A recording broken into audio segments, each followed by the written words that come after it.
Hello, young scholars. Welcome to another podcast on various topics in AP World and European history. And hopefully, as you are seeing on the screen right now, we are going to be discussing initially Prussia in this podcast, the rise of Prussia and the sort of evolution of the Prussian monarchy, so to say. And after that, we will be moving on to spend some time talking about England. Now, when we last met the Prussians, they were actually not Prussia. Prussia was the it was ruled by the Margrave of Brandenburg. Pardon my photo adjustments here.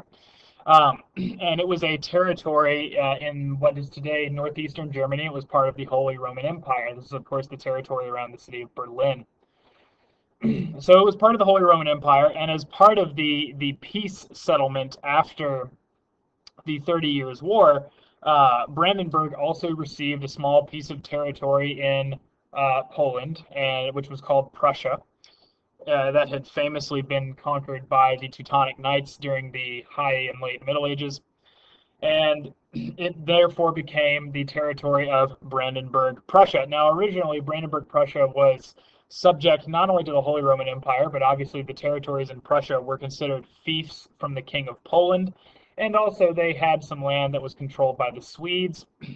And so they were very much still a small player, and particularly after having been a battleground for the 30 Years' War, you will no doubt recall that Gustavus Adolphus invaded the Holy Roman Empire via Brandenburg and sort of the Pomeranian coast, and so Brandenburg saw a great deal of the fighting, and so not only were they sort of a second-class political player, but they had also suffered just no end of economic damage as a result of the war. Well, under Frederick William I, who was known as the Great Elector, Prussia basically sat down and took all the damage in stride and said, okay, how are we going to respond to this? And so under Frederick William's reign, they do a lot of work to sort of rebuild the economy. He gets the Prussian nobles who are called Junkers behind him, and that's spelled Junkers, the Junkers. And they pool a bunch of their money. They start developing a more efficient bureaucracy. They develop a standing army, and he gets that sort of pushed through the Prussian assembly. They establish a navy. They start attempting to develop some overseas colonies. They're sort of taking a page out of the English and French playbook, and the Spanish for that matter. And perhaps more importantly, they almost immediately start going to war again. And under Frederick William, who reigns from 1648 until 1688, they're going to spend a lot of time not only getting back some other territories in Germany that they had lost as part of the war, but they're also expanding at the expense of the Swedes, who, after Gustavus Adolphus, found themselves in less capable military hands, to say the least. And so by the time we get to the end of the 17th, beginning of the 18th century, while Prussia is still sort of playing second fiddle to the Holy Roman Empire, they've grown a lot more powerful. They've sort of pushed the Swedes back. They've expanded. They've developed this very efficient administration. And I kind of think of Prussia in this period the way that England was in the Middle Ages. They may have been small, but they were highly educated. They were very aggressive when they needed to be. They had a powerful army, and perhaps more importantly, they had a very, very effective government. And this is a time in which we see other states like Russia and the Habsburgs and the Spanish and even the English and the French in some cases sort of struggling to maintain control over these very large territories that they are attempting to govern, having to do a lot of reform. Prussia doesn't really have that problem because they kind of get in on the ground floor. Now, under under the Great Elector Frederick William's son, who was just named Frederick, uh, Prussia got involved in the War of Spanish Succession, and in exchange for having sort of helped out the Holy Roman Emperor in that war, the Holy Roman Emperor names names Frederick King of Prussia. And actually, technically, he named him King in Prussia, so as not to sort of offend some of the territories which still considered Prussia to be a fief, such as Poland. And Frederick then becomes Frederick I, and he is going to sort of continue to modernize the army. He is going to continue to develop the bureaucracy, to encourage well-educated middle class and nobles to sort of get into the government and that sort of thing. And really, during this period, we're going to begin to see Prussia really starting to take off. I think we should also discuss briefly Frederick William II, who reigned from 1713 to 1740. He is going to continue this trend of creating this highly organized professional bureaucracy and strengthening Prussia's standing army, even though they were not the biggest in Europe. I mean, at their maximum during this period, we're probably looking at maybe 80,000 men, which, a country like France, obviously far larger army at 300, maybe 400,000. But they're very effective. They're very well trained. They're using all of the most modern guns and field artillery and so forth and so on. And so they were prepared to be very, very effective. And of course, this leads to the quote by Mirabeau, who argued most states possess an army, whereas the Prussian army possesses a state. Now, moving on to probably the most important ruler of Prussia during this early modern era, and that is Frederick II. Now, Frederick II, initially, actually, we can draw some similarities, I think, between him and Peter the Great in Russia. He did not necessarily get along particularly well with his father and with the sort of old guard of Prussian society. He was a very modern in his thinking, and he is typically referred to as one of the finest examples of sort of quote-unquote enlightened absolute monarch.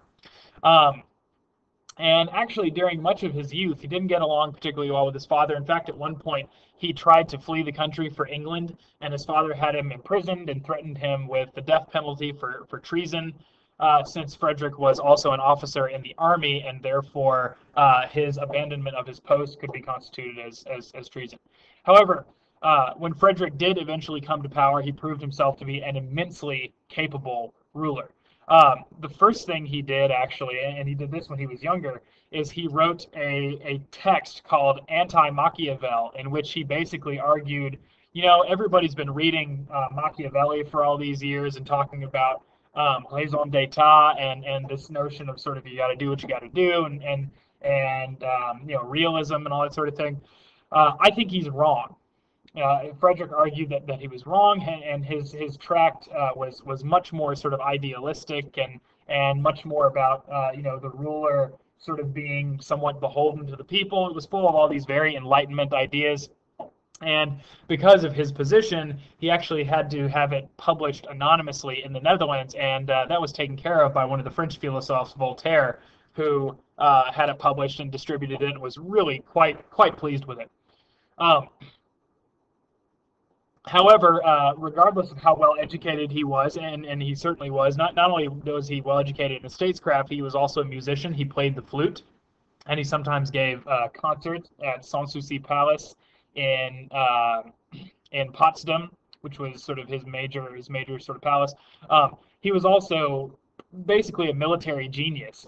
He was actually considered by Napoleon Bonaparte to be the greatest general of all time, and supposedly when Napoleon got into Potsdam during sort of the phase of his conquest that we're going to talk about a little later, he actually walked up to Frederick's tomb and said, "If this man were still alive, I would not be here today, because he would have driven me out." So he was, even in relatively close to his own time, he was recognized as this military genius, and he demonstrated that genius first by invading Habsburg Silesia.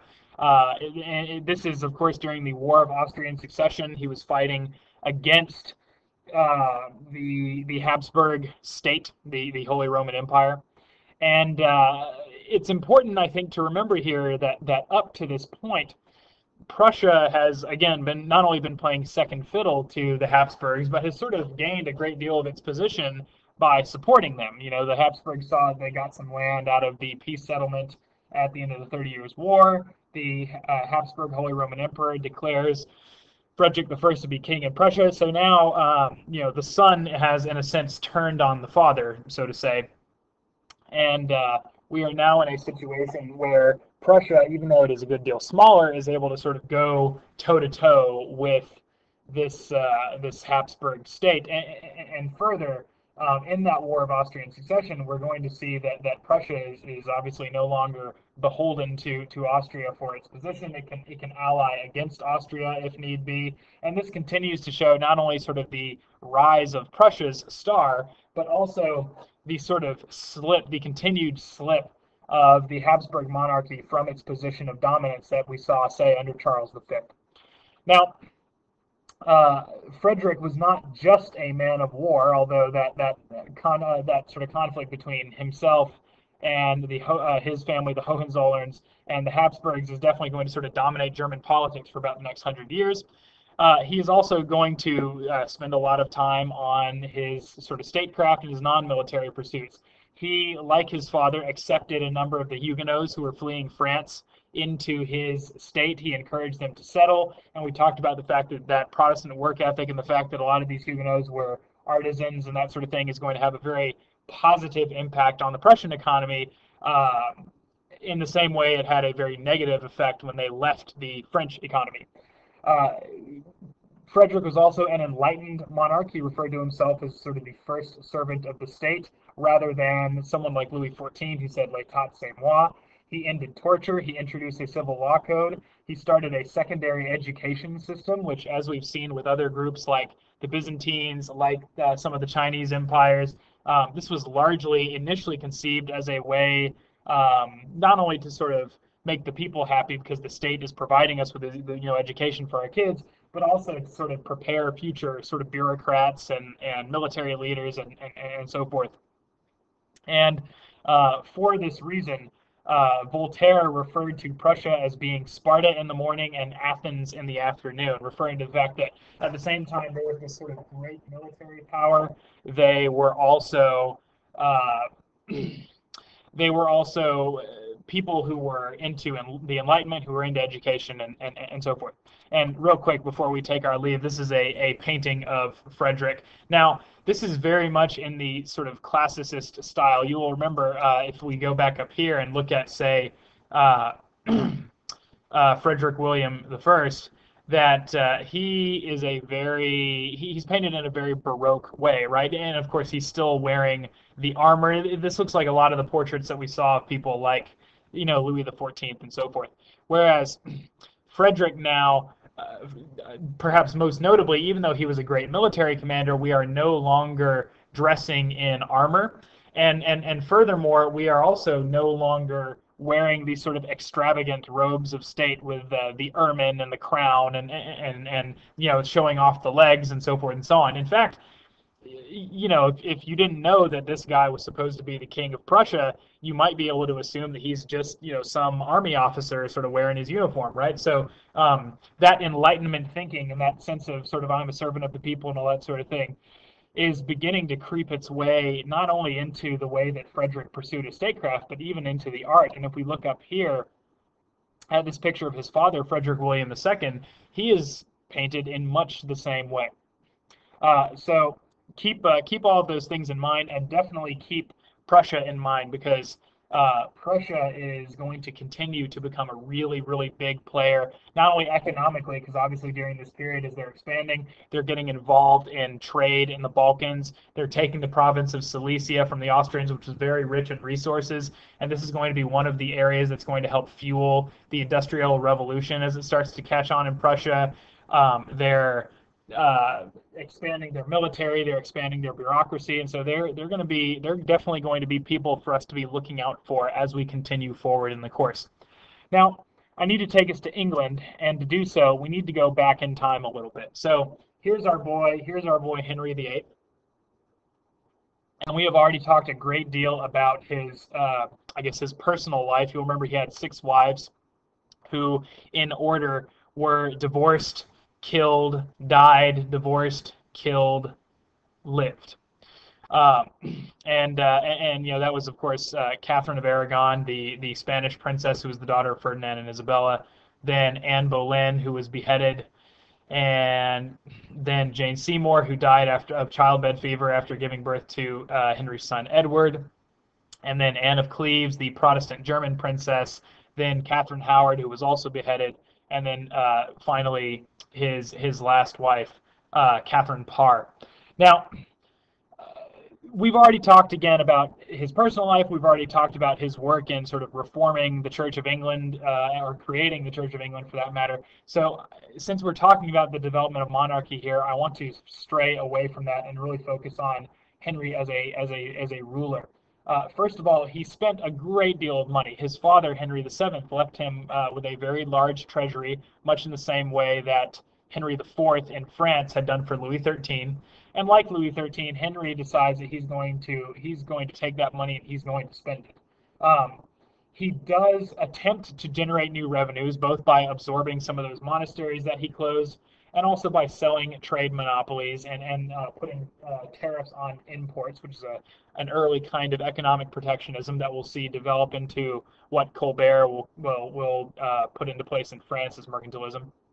However, Henry also had a lot of money going out. We talked in my class about the fact that he led a very rich lifestyle, a very rich diet. According to modern estimates, his diet cost somewhere around $900 in modern money a week. He also fought a number of rather expensive foreign wars in Scotland and France and Ireland, none of which yielded particularly significant territorial gains.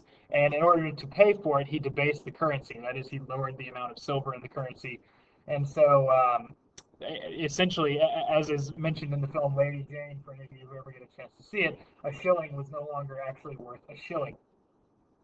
Now, in spite of that, there is this legacy that begins to develop during Henry's reign of what's called common law. That is, even though it's not written down in a very specific constitution, documents like the Magna Carta and the various laws that were promulgated during the reign of Henry VIII and his predecessors, and there's a sense that's beginning to develop that sort of like nationalized law, that this is the law of all Englishmen.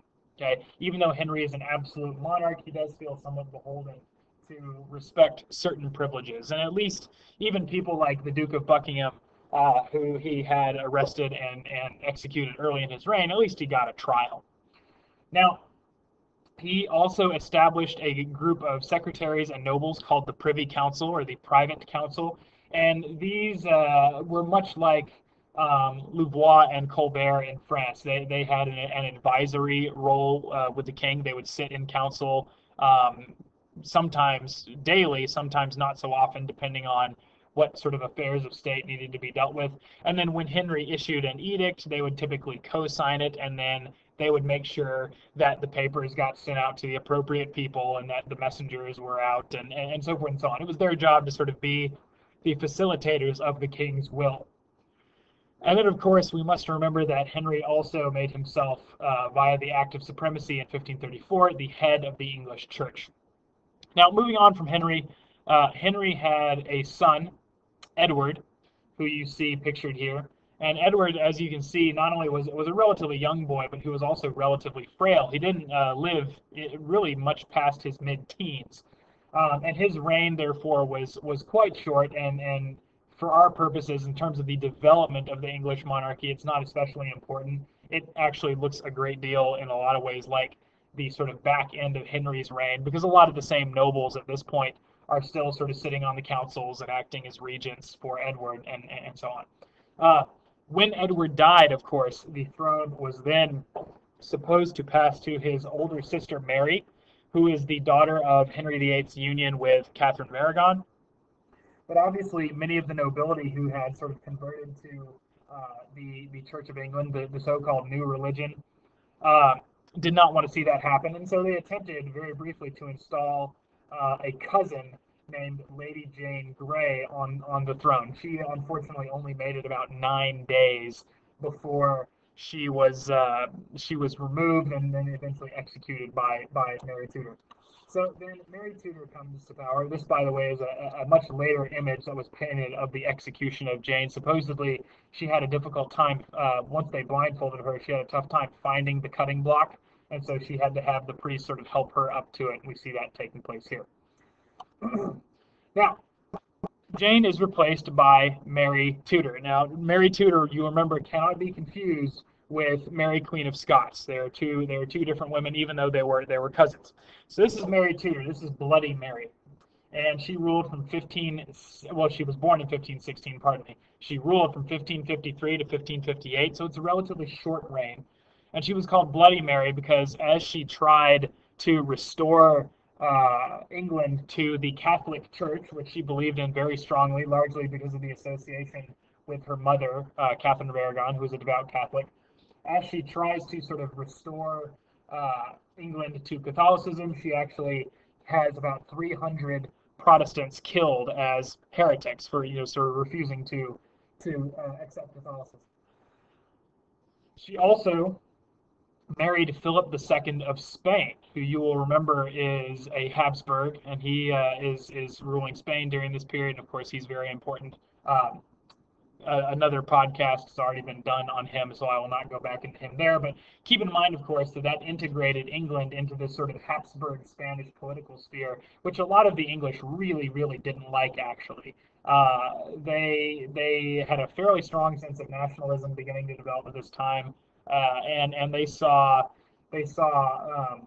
Philip as this sort of foreign interloper. They felt like he was going to sort of use England as a tool in his sort of continental ambitions and his fighting with the Valois, which he sort of did. And so, as a consequence, Mary Tudor was also not very well liked. Perhaps we should add to that the fact that she did not produce an heir, although she had several phantom pregnancies. And she actually did not spend very much time around Philip II. He returned to Spain to sort of deal with his empire's various problems, and he didn't even sail back when she was on her deathbed. And so she died childless and alone. Mary is then succeeded by her half-sister Elizabeth. So this is the daughter of Henry VIII and Anne Boleyn.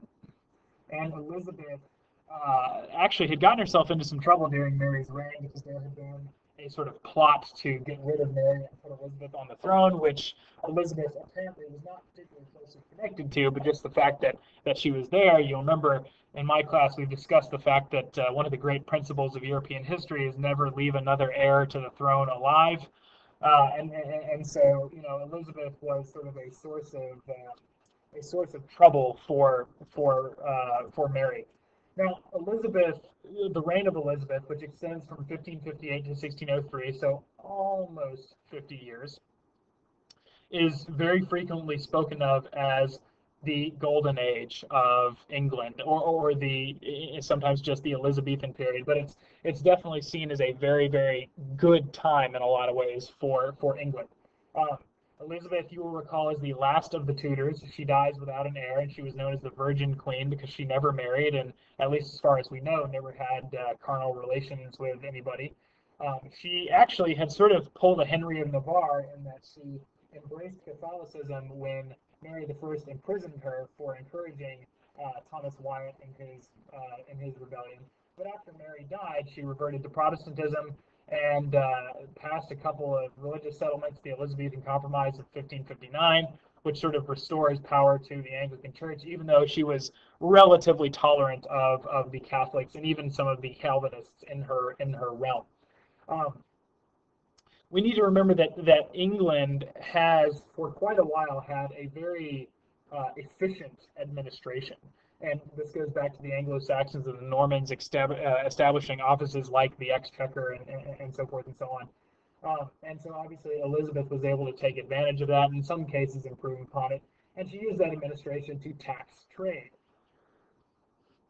She also regularized army training in order to sort of better prepare her soldiers for combat, and then use those soldiers in war, both in Ireland, which remember Henry VIII had invaded Ireland. It is a Tudor possession, so she's trying to hold on to that.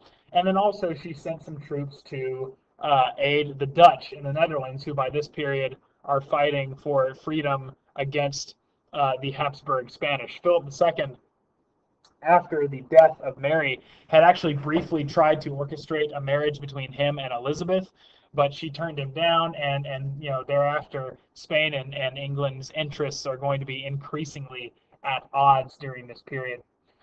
Mary also encouraged a great deal of foreign exploration and also privateers, or sort of state-sponsored pirates like Francis Drake and Walter Raleigh, who not only sort of sailed around into exploring, but also were engaged in sort of when it was possible attacking Spanish shipping, and so obviously that is going to start to move England towards becoming a major sort of international maritime power. In fact, the colony of Virginia was established by settlers and named after Elizabeth, because remember, she is the Virgin Queen. And as the economy begins to improve, things are really going to start going well. English money is sort of restored to its proper value of silver under Elizabeth. Industry and commerce are being regulated, but they are growing. Prices are falling, so people are, some of that inflation is going away. Elizabeth also chartered the East India Company, which is eventually going to become a very, very powerful entity in India, and sort of certainly was bringing England a great deal of wealth. And so under Elizabeth's reign, we're going to see the culmination of some of these Tudor policies that are really resulting in a great deal of economic expansion, the growth of English interests abroad, and what we can begin to see as sort of the beginnings of what is eventually going to become the British Empire. You remember, we've got a little territory in France still, we've got some territory in Ireland, we're beginning to colonize. So this is a really, really good time for England. Now, Elizabeth was aided by the fact that there were some very, very capable individuals on her Privy Council, and in particular, I'll mention a gentleman named William Cecil, who was also Lord Burleigh, and Francis Walsingham, who was Elizabeth's spy master slash general, sort of dirty Renaissance man. If you needed some torture done, you called Sir Francis. If you needed somebody spied on or beat up, you called Francis. He was sort of he was able to do all of the cloak and dagger sort of stuff that obviously Elizabeth could not possibly do herself.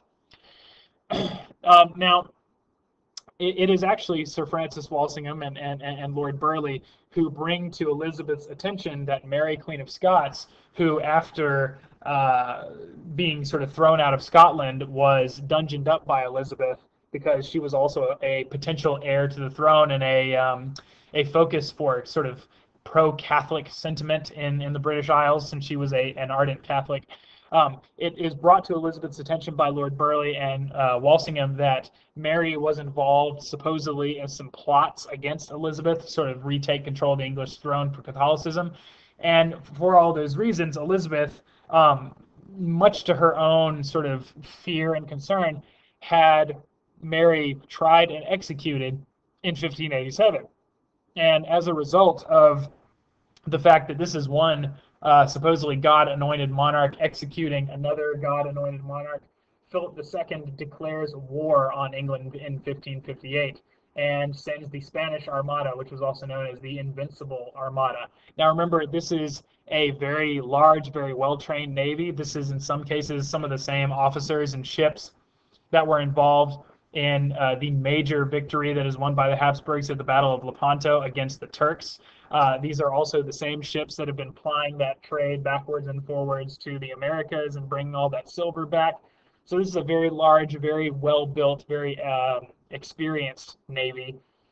And so Elizabeth was in kind of a weird spot. She had obviously also been giving aid to the Dutch and the Spanish Netherlands. She had refused to marry Philip, and now, as a result of having killed Mary, which you will remember also really offended the de Guise family, who were her relatives in France, she is in the position of having to defend England against this enormous, enormous fleet with only a very small number of her own ships.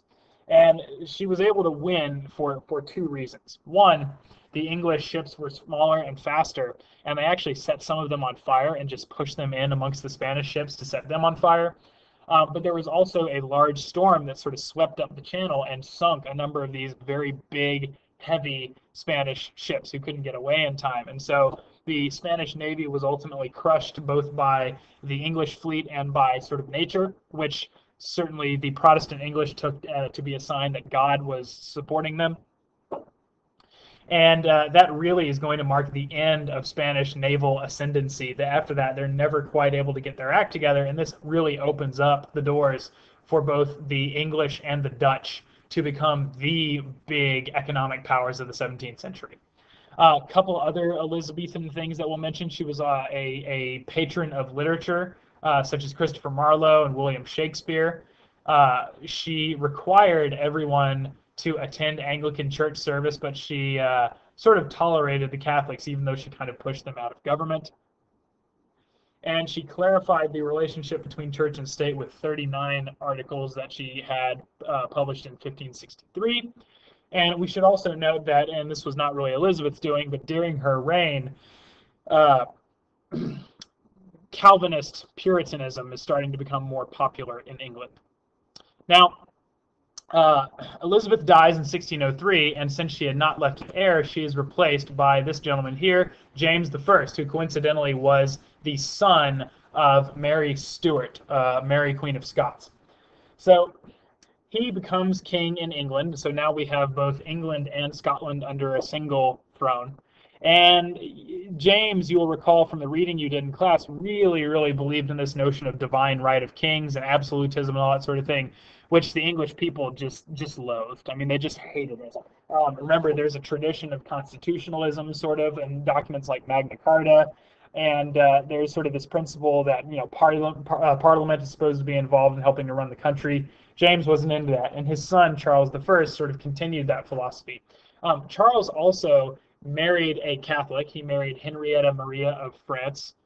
This is Charles here, by the way, looking very dashing, both here and here.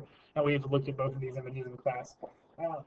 He married this Catholic woman, Henrietta Maria of France, which did secure an alliance with the French against Spain, and obviously the English and the French, despite the fact that they loathed each other, had a common enemy in the Habsburgs of Spain. But the people in England saw this as sort of a popish plot. They felt that Charles was sort of a Catholic sympathizer, and that unless everybody sort of stopped him, he would somehow, through his wife, find a way to sort of return England to popery and bring in all of these papists. Charles was also a big believer in divine right. He set up a court called the Court of the Star Chamber and sort of filled it with judges who were loyal to him so that he could get the kinds of verdicts that he wanted out of them. And again, these are all things that sort of offended that sense of English rights, that sense of constitutionalism. And another of the really big problems that we're going to see between Charles and Parliament is that he is chronically short of money. And the way that the English government works during this period, much as we saw in other places, there was some kind of approval of this representative body of Parliament that was needed in order for the king to pass new taxes. And of course, Charles is in trouble because he's living a rather sumptuous lifestyle as something of an absolute monarch, and he is he's fighting in some wars and that sort of thing. So he needed the money very badly, and Parliament in 1628 was finally able to sort of strong arm him because he was so desperate, and they forced him to sign the Petition of Right.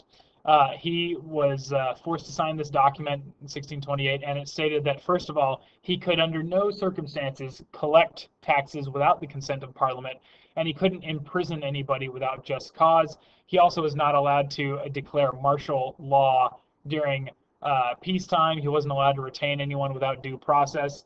So again, in this notion of sort of English constitutionalism, we're starting to put down on paper these expectations for rights that the English are beginning to have, and in that way, they're quite far ahead of their time.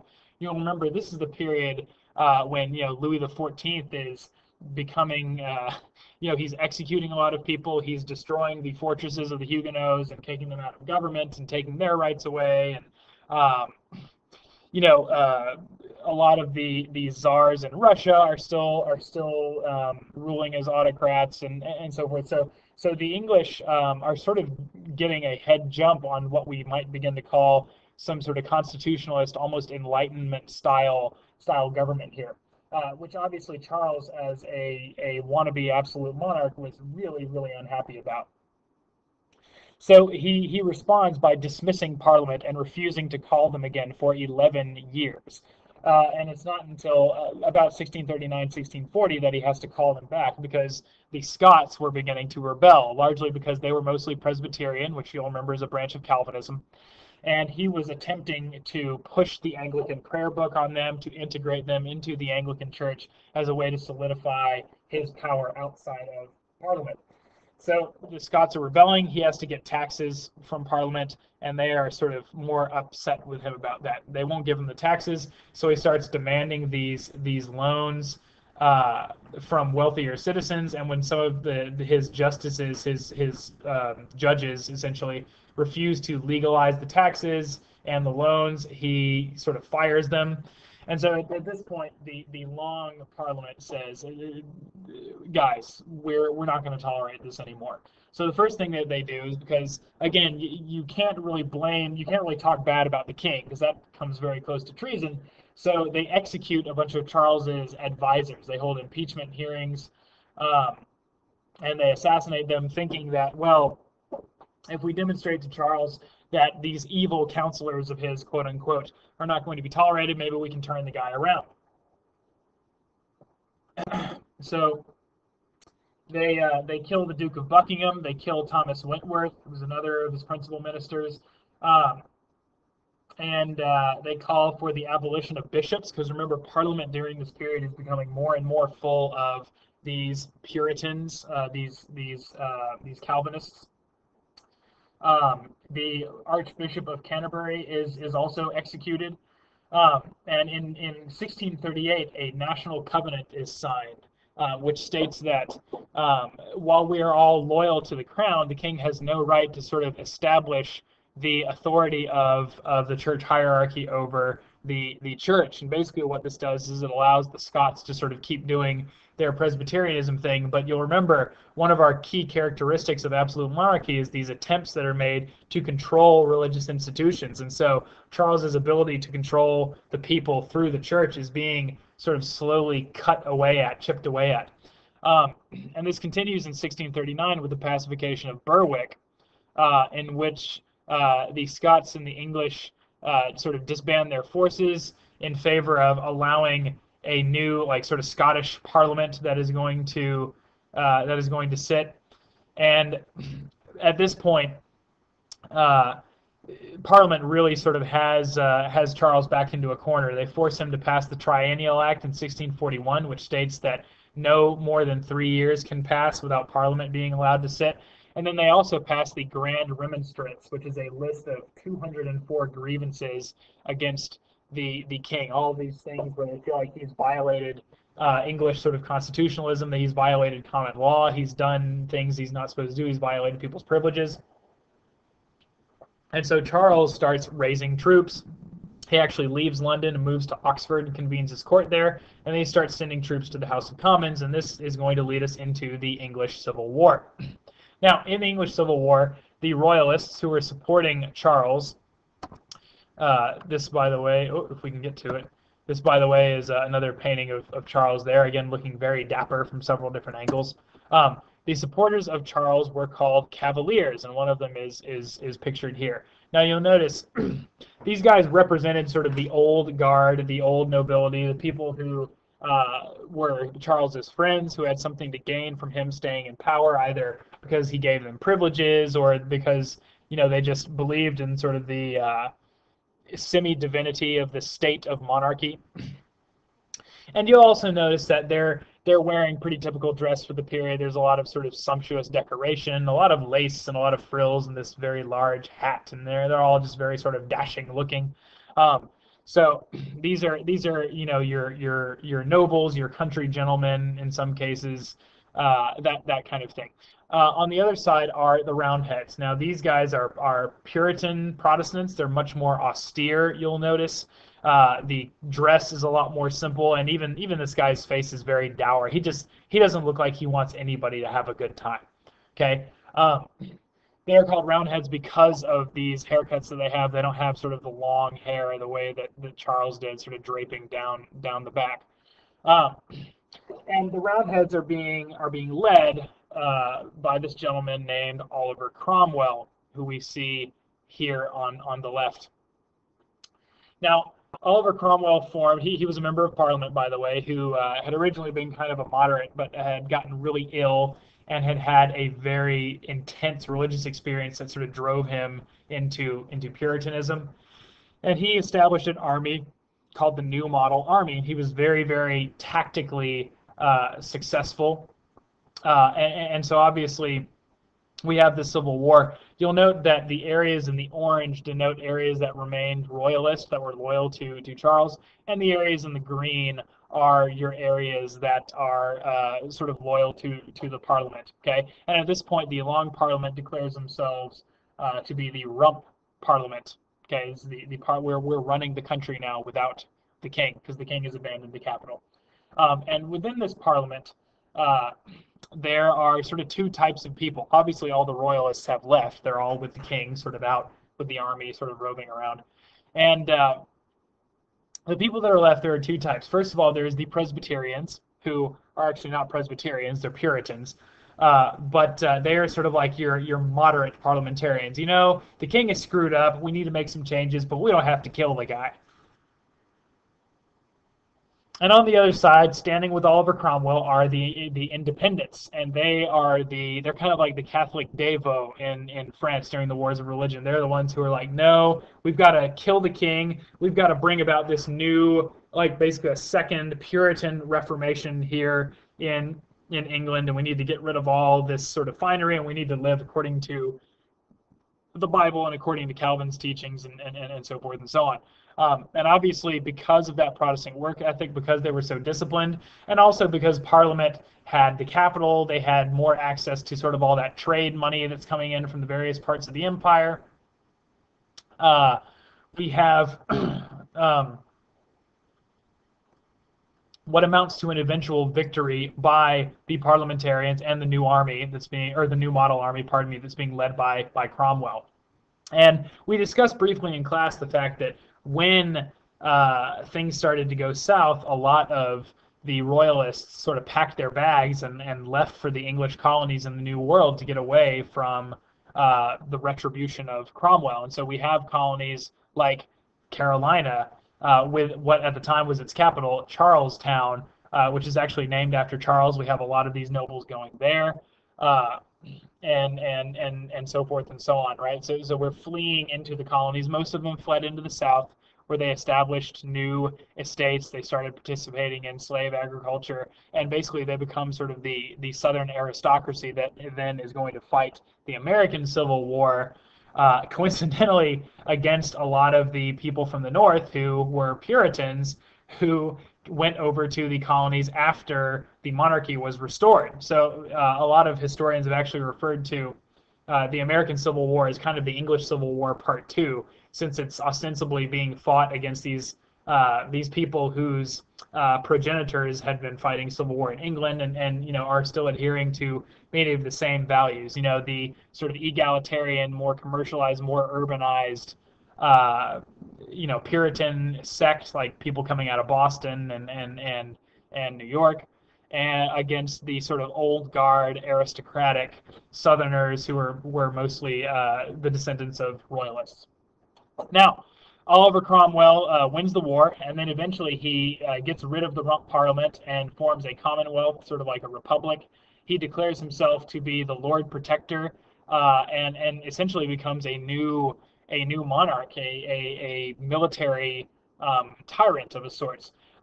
But he was able to keep that going for a couple of reasons. One, he had a very stable and financially secure government, and that's mostly based on the infrastructure that was developed by people like Elizabeth and Henry and so on. He also had a very disciplined, well-trained veteran army to support him, which he actually used to very brutally, almost genocidally, crush rebellions in Ireland and Scotland. And you know, he also has the support of a lot of these really intense Puritans. He as a part of his rule, he attempted to live this Protestant ideal. He closes all the theaters. He prohibits public entertainment. He lets people sort of have some, you know, taverns and things, but it has to be very dour, and they've got to say grace before every meal. However, one, I guess, positive thing for England that he does do is he passes the Navigation Acts in 1651. And the Navigation Acts basically start to establish an English monopoly on shipping by sort of cutting out the Dutch and saying that you can't bring any goods in here that are brought in on a Dutch ship. It's either got to be brought in by a British, or pardon me, an English ship, or a ship that's from the country that produced the goods. So no more middlemen. He died eventually in about 1659. And he appointed his son Richard to replace him, but Richard was not as successful militarily. He was nowhere near as capable as his father, and so eventually everybody in England sends out a message to Charles II, who's the son of Charles I, who had fled into exile, and says, "Listen, we know we killed your dad, but these Puritan guys are crazy. They won't let us have any fun. Cromwell is ruling as a dictator and a tyrant. We would like for you to come back and be king." So they bring him back in 1660, and he's going to rule until 1685. Actually, despite the fact that Cromwell had Charles I executed when he won the Civil War, which you'll remember is a very big deal, because we're killing, a God-anointed monarch isn't even being killed by another king or being killed on the battlefield. He's been killed by his own people. And I think I mentioned in class the fact that Oliver Cromwell actually let them sew the body and the head back together so that his family could come to the viewing. Anyway, we've moved on from that. So despite the fact that Charles II returns to England, and there are all these people who have cut his father's head off, he comes to an agreement with Parliament, and it's called the Convention Parliament of 1660. He says, okay, with the exception of these 12 people who were sort of intimately involved with Cromwell, those guys we're going to kill. But everybody else, we're going to just call it even. We're going to say no harm, no foul. I'm back on the throne. Cromwell's dead, and we're going to try and sort of go back to the way that things were. Parliament even allows him to pass a series of acts called the Clarendon Code in 1661 to 1665, which were aimed at sort of reestablishing the supremacy of the Anglican Church and helping to sort of drive out the Puritan influence. Unfortunately, under Charles's reign, there are a couple of big disasters. There's a resurgence of the bubonic plague in 1665. And in 1666, there is the Great Fire of London, which supposedly started at the home of the King's baker, Thomas Farinor, on Pudding Lane. And since most of London's houses were still made of wood, it just consumes the city. The whole place is burned down. Now, the upshot in the long term is that afterwards, Charles brings in a bunch of great architects, particularly Christopher Wren, to sort of redesign some of the big monuments in the city, like St. Paul's Cathedral. The insurance companies in town start organizing firefighting brigades to prevent that from happening. And obviously, the rats that were causing the plague are all killed in the fire, so it sort of takes care of the plague problem. And England, as it is rebuilt, or pardon me, London, as it is rebuilt, is going to become a city of brick and stone instead of wood. So in the long term, it's a good thing, but at the time it was quite a disaster. Charles II is also, I almost forgot to pull his picture up. And again, this is a very sort of Louis XIV looking portrait. We've got the legs, we've got the big frilly garments, we've got the wigs and the crown in the background, and so forth and so on. He also, Charles II fights a war against the Dutch, and this is the point at which they acquired the colony of New Amsterdam, which they subsequently renamed New York in 1672. And in 1679, the Habeas Corpus Act is passed by Parliament, which states that if you are arrested, you have to be brought before a judge and either charged with a crime or released. You're able to face your accuser, and you can't be illegally arrested or unlawfully imprisoned. So Charles's reign, even though there continues to be this sort of battling between him and Parliament, much as we saw under his father, is actually going to produce some long-term, pretty strong results for England. We're continuing to expand economically. Once England gets rebuilt, or pardon me, once London gets rebuilt after the fire, London really emerges as sort of the big center for sort of international trade and banking and all that sort of thing. So again, we're seeing another sort of good time for England in spite of these political problems. Now, Charles is succeeded by his brother, James the Second, and he is a Roman Catholic. And obviously everybody is very worried about that because we don't want any popery here in England. Uh, the English really developed during this period an enormous level of hostility towards Catholics. And so he is forced to flee when the two parties in Parliament, one is called the Whigs, they favor a strong Parliament, and the other is called the Tories, they favor a strong monarch. They are able to agree that, we don't trust this James guy, we don't like him. And so they actually invite his daughter Mary and her husband William of Orange, who is from the Netherlands, to become king and queen. They sail over with a fleet, and the wind is blowing sort of in the right direction for them, so it allows them to get to England more quickly while forcing James's ships to stay in port because they can't get out because the wind's blowing from the continent toward England. And so James is forced to flee and give up the throne. And his daughter is a Protestant, so she is more sort of acceptable to the people and to the Parliament. So then we have William III, who is pictured here. He's our Dutch William of Orange. Again, looking very sturdy with the armor and everything, very kingly. And then his wife, Mary, who I don't know what is going on with his hair here. It was a thing in the late 17th century. So William III, Mary II. And they're going to reign from 1689 until 1694, at which point Mary is going to die, and then William is going to reign in his own right until 1702. Now, they come to power, and this is called the Glorious Revolution because they managed to drive James out without having to spill any blood. And a couple of big changes are made. They basically sign an agreement with Parliament that says a couple of things. Okay, number one, your Privy Council, which we're now calling the Cabinet, you have to pick ministers who are from the majority party in the House of Commons. Okay, so whoever is in the power in the House of Commons is also going to be the people who are advising you in cabinet. So we're continuing to encourage political leadership based on representation, because obviously these members of the House of Commons are being voted on, and so forth. Furthermore, they required William and Mary to pass the Bill of Rights in 1689, which says a couple of things. One, the ruler is subject to the laws of Parliament. Two, the ruler could not proclaim or suspend any laws. They couldn't interfere with parliamentary debates. They couldn't impose taxes. They couldn't maintain an army during peacetime without parliamentary support. Third, that the Parliament is to be elected without interference from the ruler, and they are allowed to meet frequently. And fourth, that citizens have the right to petition the government for relief from injustice, and no sort of excessive bail or cruel, unusual punishment can be employed in dealing with people who have committed crimes. Now, we need to keep in mind that their definition of cruel and unusual would have differed somewhat from ours. There is still a lot of laws on the books during this period for things like, witch burnings and so forth. But probably if you stole a loaf of bread, they wouldn't, blind you and rip your fingernails out anymore or anything like that. So that is William and Mary. And then finally, after they exit the throne, well, right before they exit the throne, they actually pass a settlement, the Act of Settlement in 1701, which will prevent Catholics from obtaining the throne. So we get rid of that James problem that we had earlier.